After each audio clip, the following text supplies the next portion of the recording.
السلام علیکم ورحمۃ اللہ وبرکاتہ۔ استقبال ہے سیرت النبی صلی اللہ علیہ وسلم کی سلسلہ وار پیشکش رحمت عالم صلی اللہ علیہ وسلم کی 30ویں قسط میں۔ سیدنا محمد وعلی آل سیدنا۔ اس قسط کو بیان کرنے سے قبل آپ کو یہ بتانا چاہتے ہیں کہ پروگرام نشر کیا جا رہا ہے فکر و خبر ٹی وی پر۔ ہمارے دوسرے پروگراموں سے محظوظ ہونے کے لیے ہمارے یوٹیوب چینل کو سبسکرائب کریں۔ ناظرین، جس کو پوری دنیا کے لیے رسول بنا کر بھیجا گیا تھا، اگر ایک علاقے طائف والوں نے انکار کیا تو کسی کا کیا نقصان کیا؟ اس لیے کہ وہ شخص ایسا تھا کہ اس کو پوری دنیا کے لیے رسول بنا کر بھیجا گیا تھا، جو صرف انسانوں کا ہی رسول نہ تھا بلکہ وہ تو جنوں کا بھی رسول تھا۔ اس مخلوق کے لیے بھی وہ آخری رسول تھا جن کی پشت میں ایک جن یعنی ابلیس نے آدم کو سجدہ کرنے سے انکار کیا تھا اور سرکش اور باغی ہو گیا تھا، اور آج تک ابن آدم کو بہکانے کے پیچھے لگا ہوا ہے۔ اللہ کے نبی صلی اللہ علیہ وسلم کے طائف سے واپسی پر آپ مقام نخلا پر پہنچے۔ رات کا وقت تھا، ستارے جھلملا رہے تھے، سحر نمودار ہونے کو ابھی کافی وقت تھا کہ آپ صلی اللہ علیہ وسلم اپنے معمول کے مطابق تہجد کی نماز میں مشغول ہو گئے اور تلاوت کلام پاک پڑھنی شروع کی۔ ناظرین، جن کو سنانے گئے انہوں نے انکار ہی نہیں کیا، بلکہ وہ سلوک کیا جس کے بارے میں شریف آدمی سوچ بھی نہیں سکتا۔ لیکن اس اللہ نے ان لوگوں کو سنایا جن کو سنانے کا آپ کا ارادہ بھی نہیں تھا، جنہیں انسان کی آنکھیں دیکھ بھی نہیں سکتی۔ ہوا کچھ یوں کہ مقام نصیبین جو یمن کے قریب ہے، وہاں کے رہنے والے 7 یا 9 جنوں کی ایک جماعت وہاں سے گزری، یعنی مقام نخلا سے گزری، اور قرآن مجید کی آیات سنی اور متاثر ہو کر ایمان لا کر اپنی مقام یعنی یمن واپس پہنچی۔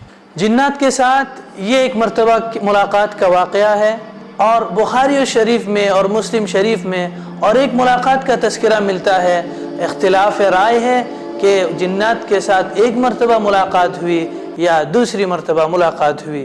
چنانچہ بخاری اور مسلم شریف کی روایت میں مذکور ہے کہ حضرت عبداللہ بن عباس سے مروی ہے کہ رسول اللہ صلی اللہ علیہ وسلم اپنے چند صحابہ کے ساتھ بازار عکاظ تشریف لے جا رہے تھے کہ راستے میں نخلا کے مقام پر آپ صلی اللہ علیہ وسلم نے صبح کی نماز پڑھائی۔ اس وقت جنوں کا ایک گروہ ادھر سے گزر رہا تھا۔ تلاوت کی آواز سن کر وہ ٹھہر گیا اور غور سے قرآن سنتا رہا۔ شدید متاثر ہونے کی وجہ سے اسلام لے آیا، لیکن اس کی ملاقات حضرت صلی اللہ علیہ وسلم کو اس کی خبر نہیں ہوئی۔ وہ لوگ اپنے طور پر ایمان لائے اور پھر اپنی قوم میں جا کر اس واقعے کے حوالے سے انہوں نے بیان کی اور اسلام کی دعوت دی۔ اکثر مفسرین کا خیال ہے کہ یہ واقعہ اس وقت پیش آیا جب جنات نے محسوس کیا کہ ان کی بعض آزادیوں پر پابندیاں عائد کر دی گئی ہیں۔ پہلے جنات کا معمول یہ تھا کہ وہ آسمان کی طرف پرواز کرتے اور کوشش کرتے تھے کہ عالم بالا کی خبریں معلوم کریں۔ فرشتوں کی باہم گفتگو سے کسی بات کی خبر ہو جاتی تو وہ اضافوں کے ساتھ کاہنوں کو بتاتے تھے اور ان اطلاعات پر کاہنوں کا کاروبار چلتا تھا۔ اچانک انہیں محسوس ہوا کہ ہر طرف فرشتوں کے سخت پہرے لگ گئے ہیں اور شہابوں کی بارش ہو رہی ہے۔ وہ اوپر جانے کی کوشش کرتے ہیں، فرشتوں کے پہروں کی وجہ سے اوپر پہنچ نہیں پاتے، اور اگر چوری چھپے کسی طرف سے نکلنے کا ارادہ رکھتے ہیں تو ان پر شہاب برستے ہیں۔ اس سے انہیں اندازہ ہوا کہ زمین میں ایسا کوئی واقعہ پیش آیا ہے یا آنے والا آیا ہے جس کے لیے سخت انتظامات کیے گئے ہیں۔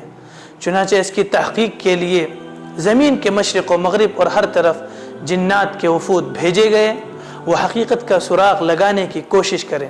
اسی کوشش میں وہ مقام نخلا پر بھی پہنچے۔ وہاں رسول اللہ صلی اللہ علیہ وسلم اپنے صحابہ کرام کے ساتھ صبح کی نماز باجماعت ادا کر رہے تھے۔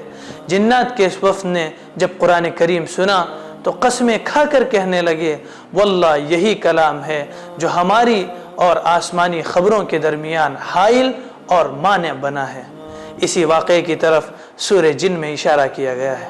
ناظرین، جب جنات کا تذکرہ آ گیا ہے تو اس کے متعلق چند باتیں ذکر کرنا ضروری معلوم ہو رہا ہے۔ مخلوقات الہی کے ایک صنف کا نام جن ہے۔ اہل لغت کہتے ہیں کہ عربی میں جن کا لفظ جنہ سے مشتق ہے، جس کے معنی چھپنے اور چھپانے کے ہیں۔ چونکہ یہ مخلوق انسانوں کی آنکھوں سے عموماً چھپی رہتی ہے، اس لیے اس کو جن کہتے ہیں۔ یہ عجیب بات ہے کہ یہ لفظ اس معنی میں یا اس کے قریب قریب مختلف قوموں کی زبان میں پایا جاتا ہے۔ فرینچ میں یعنی جرمنی میں جینی اور انگریزی میں جینی اسی مفہوم میں ہے، جس میں عربی میں جن یا بھوت پریت کے معنی ہوتے ہیں۔ لاطینی میں جینیوس اور جینو وہ مفہوم رکھتا ہے جو ہمارے ہاں ہمزاد کا، اور روح نوئی کے معنی بھی یہ لفظ رومی اساطیر یعنی میتھولوجی میں مستعمل ہوا ہے۔ فارسی میں جان کے معنی مطلق روح کے ہیں۔ بہرحال دنیا کی قوموں میں یہ اعتقاد کسی نہ کسی حیثیت سے موجود رہا ہے کہ انسانوں کے سوا اس سطح عرض پر ایک اور غیر مرئی مخلوق موجود ہے۔ یورپ کے موجودہ الحاد میں ارواح سے ناموں و پیما ان کے عمل و تسخیر کے کارنامے بڑے بڑے فلسفیوں اور مادہ پرستوں کو آئینہ حیرت بنائے ہوئے ہیں، اور روز بروز ان کے انکار اور شک کی جرات کم ہوتی چلی جاتی ہے۔ اسلام کے علاوہ دوسری مذہبی کتابوں میں بھی جن اور شیطان کے تذکرے موجود ہیں۔ قرآن مجید نے بتایا ہے کہ ان کی پیدائش انسانوں سے پہلے ہوئی ہے اور آگ سے بنائے گئے ہیں۔ چنانچہ سورہ حجر میں ارشاد ہے وَلَقَدْ خَلَقْنَا الْإِنسَانَ مِنْ صَلْصَالٍ مِنْ حَمَإٍ مَسْنُونٍ وَالْجَانَّ خَلَقْنَاهُ مِنْ قَبْلُ مِنْ نَارِ السَّمُومِ، اور ہم نے آدمی کو کھنکھناتے سڑی ہوئی گاڑے سے پیدا کیا اور جنوں کو اس سے پہلے لو کی آگ سے پیدا کیا۔ اسی طرح سورہ رحمان میں مذکور ہے وَخَلَقَ الْجَانَّ مِنْ مَارِجٍ مِنْ نَارٍ، اور اس رب نے جنوں کو آگ کی لو سے پیدا کیا۔ اسلام سے پہلے عرب میں جنات کا بڑا تسلط تھا۔ ان کی پوجا کی جاتی تھی، جس طرح کہ صحیح مسلم میں مذکور ہے۔ ان کی دعائیاں مانگی جاتی تھی۔ بت خانوں میں جو عامل اور کاہن ہوتے تھے ان سے ان کی دوستی ہوتی تھی اور ان کو غیب کی خبریں بتایا کرتے تھے۔ بچوں کے سراہنے استورے رکھے جاتے تھے تاکہ ان سے جنات بھاگ جاتے ہیں، یہ ان کا عقیدہ تھا۔ یہ بھی اعتقاد تھا کہ ہر شاعر کے ساتھ ایک جن ہوتا ہے۔ یہ بھی خیال تھا کہ وہ صورتیں بدل بدل کر لوگوں میں پھرتے ہیں، ان کو ستاتے ہیں۔ خدا کے کارخانہ قدرت میں بھی ان کے استیلا، قبضے اور تصرف کو دخل تھا، یہ ان کا اعتقاد تھا۔ وہ جنگلوں میں انسانوں کو مار ڈالتے تھے، راستوں سے اٹھا لے جاتے تھے، لوگوں کو بیمار کر ڈالتے تھے، ان کے ہوش و حواس کے خزانے پر قبضہ کر لیتے تھے۔ غرض جس طرح خدائی الوہیت میں عرب کے بہت سے دیوی دیوتاؤں کو شریک تھے، اسی طرح یہ جنات بھی شریک تھے۔ قرآن کہتا ہے وَجَعَلُوا لِلَّهِ شُرَكَاءَ الْجِنِّ، اور ان مشرکوں نے جنوں کو خدا کا شریک بنایا ہے۔ اور ایک جگہ قرآن کہتا ہے وَجَعَلُوا بَيْنَهُ وَبَيْنَ الْجِنَّةِ نَسَبًا، اور ان مشرکوں نے خدا اور جنوں کے درمیان رشتے قائم کر رکھے ہیں۔ اور ایک جگہ ارشاد ہے بَلْ كَانُوا يَعْبُدُونَ الْجِنَّ أَكْثَرُهُمْ بِهِمْ مُؤْمِنُونَ، خدا قیامت میں ان سے کہے گا جو جنات کی پرستش کرتے تھے، بلکہ یہ لوگ جنوں کی پرستش کرتے تھے اور ان میں اکثر لوگ انہی کے معتقد تھے۔ اسلام آیا تو اس نے ان اعتقاد باطلہ کے تار و پود کو ٹکڑے ٹکڑے کر دیے۔ اس نے دنیا میں صرف ایک ہی قوت کی تعلیم دی اور وہ خدا کی تھی۔ اس نے بتایا کہ جنات بھی اس کے حضور میں ویسے ہی عاجزانہ، ویسے ہی عاجز اور ماندہ ہے جیسا کہ انسان۔ اسی طرح اس کی مخلوق میں جیسے اس کی دوسری مخلوقات ہیں، ان میں لوگ اس طرح اچھے اور برے، کافر اور مومن، سعید اور شقی ہوتے ہیں۔ جس طرح انسانوں میں وہ بھی توحید اور رسالت اور احکام الہی کے ماننے کے ویسے ہی مکلف ہے جیسا کہ عام انسان۔